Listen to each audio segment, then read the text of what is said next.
Good evening, everyone. This evening, I want to speak to you about a story of three mountains, if you like, in the scriptures. The first mountain is suggested to me by the story of the first reading of today's Mass.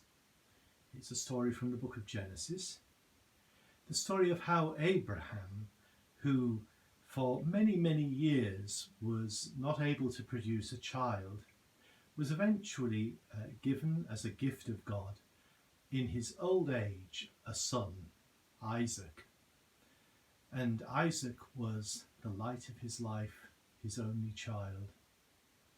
Then came the moment when God said to Abraham, I want you to take Isaac, your only son, and take him up this mountain in Moriah, and there I want you to sacrifice him to me.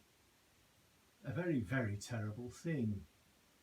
The mountain of Moriah is a place of terror when you think of it, that God is asking this ultimate price from Abraham for his loyalty to God.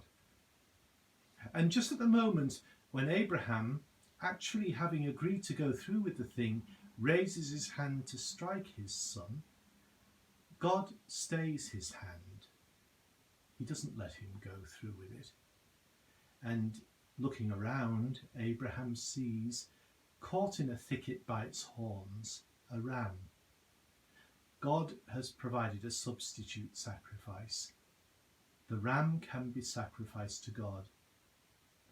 Incidentally, one very interesting little thing about that thing of the ram being caught in the thicket by its horns is that being caught by its horns, its fleece was intact. In other words, it wasn't a sort of rather ragged and shabby and bedraggled sheep that God provided, but a sheep that was good enough to be sacrificed to him. A sheep that was torn by the thorns and looking very sorry for itself would not have been an acceptable sacrifice to God. So the mountain of Moriah, the first of our mountains, where God provided a sacrifice for Abraham to make to him in place of his beloved son Isaac. The next mountain that I want to speak to you about is the mountain of Calvary. Well, it's not much of a mountain, it's more of a low hill just outside the walls of the city of Jerusalem. But we all know the significance of that little hill of Calvary. It's where Jesus Christ, our Lord, was to die. And the sacrifice of Jesus on the cross of Calvary is a thing that's very much in our minds at the present time when we're keeping the holy season of Lent and leading up towards the events of Holy Week. But the third mountain that I want to mention to you is neither Moriah nor Calvary, but the mountain that we're told our Lord went up with his disciples, Peter and James and John. The mountain of the Transfiguration. Tradition tells us it was Mount Tabor. And our Lord went up Mount Tabor. And what happened on that mountain? Well, he was transfigured. He looked completely different to the man that the apostles had become familiar with. His clothes were whiter than any earthly bleacher could make them. He shone like the sun.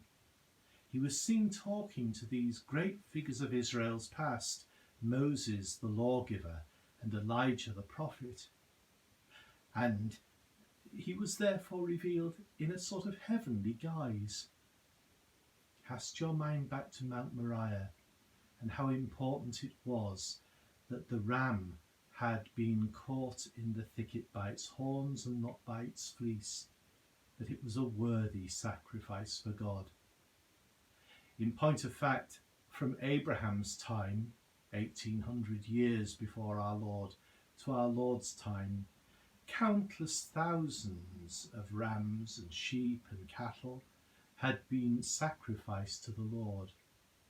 And however many there had been, and however perfect and untorn their fleeces were, nevertheless, those sacrifices were insufficient to do the job which they were intended to achieve, to win the forgiveness of human sin. The sacrifice of Calvary, when our Lord dies on the cross, is a sacrifice which is sufficient. It's sufficient to take away the sins of the whole world. And we know that because of what happened on the mountain of the Transfiguration. Because on the mountain of the Transfiguration, we saw that this was not just a carpenter from Galilee who was going to die on the cross of Calvary. It wasn't just a human being at all. It was in fact this heavenly being, the one whom the voice of God himself proclaimed as his Son.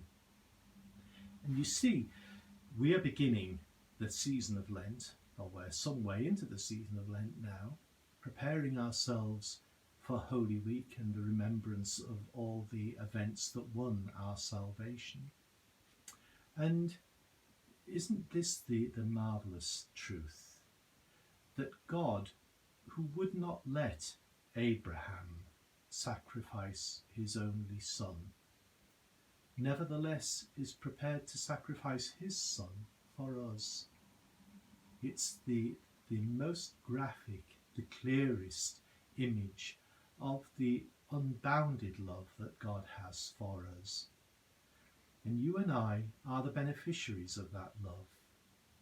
The three mountains of the readings of today's Mass, Moriah, Calvary, and Mount Tabor, remind us of the most enormous love that God has had for us when he reached out from heaven to raise us up from the dust of the earth and to make us forgiven and ready for heaven. This is a wonderful season of the Church's year.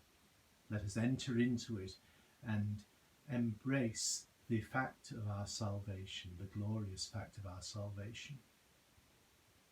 God bless you all. Thank you very much.